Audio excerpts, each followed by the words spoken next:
લે હંસા લાગે એ હંસા આવે બે વાઘડીક નવરી હોય તો હવે બાપા આવ ની તું તો પણ બહુ કામઠી થઈ ગઈ આવે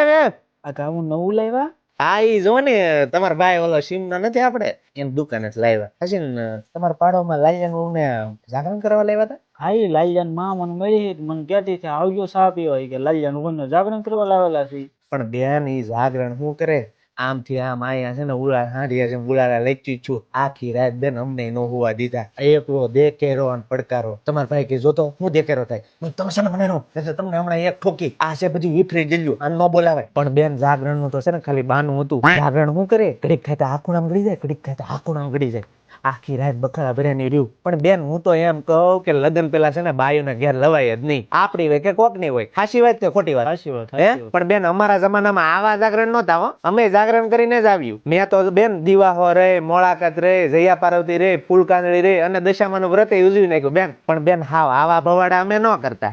અમારા જમાનામાં તો બેન જાગરણ કરતા ને તે આખી હેરીના છોકરા છોકરીઓ અમે ભેગા થતા ક્યારેક ક્યારેક તો અમે પાંચી કે રમીને રાયતું કાઢેલી અને હંતાકલોદા રમતા ને તે બધા જડી જતા હું આખી રાત નો જડતી બેન પછી આરતી થઈને ચારે હું આવતી તો તમે કામ યાદ હતા? અમાર બેન ના લીમડો હતો ને તે હું ના લીમડે ચડી જતી અને ત્યાંથી હું બધું જોતી પણ બેન આ ફોન થતા થતા છે ને જાગરણ ના માન નહીં રહ્યા અમારા જમાનામાં છે ને મારા બાપા નાની એમથી બ્લેક એન્ડ વ્હાઈટ ટીવી લઈ આવતા એમાં નરેશ કનડી અને રામલાની કેસેટ ચડાવી દેતા આખી રાત અમે જોયા કરતી બધા અમારા ઘરે જોવા આવતા નેરુ માલણ શરદ પૂનમ ની રાત પાટણ થી પાકિસ્તાન મૈયાનમાં મનોરંજન નથી લાગતું આ બધા અમે 20 વાર ઘસી નાખ્યા અત્યારે તો બેન કેવું છે અડધું જાગરણ આની હારે કરે અડધું જાગરણ ઓલા હારે કરે હા ઉધળીને બે હાલ થઈ ગયું મારે તો બેન ઓણ મેળ આવે ને તો આખો શ્રાવણ મહિનો છે ને નકોડા રહેવા છે અને રોજ ગોપના દરિયા નાવા જવું છે હવે તો આ છેલ્લી ઈચ્છા છે પછી ભગવાન લઈ લે તો ઠીક છે સારું હાલો બેન તો હવે મારે રાંધવાનો ટાઈમ થઈ ગયો રાંધી નાખજો તમારા ભાઈ આવતા જશે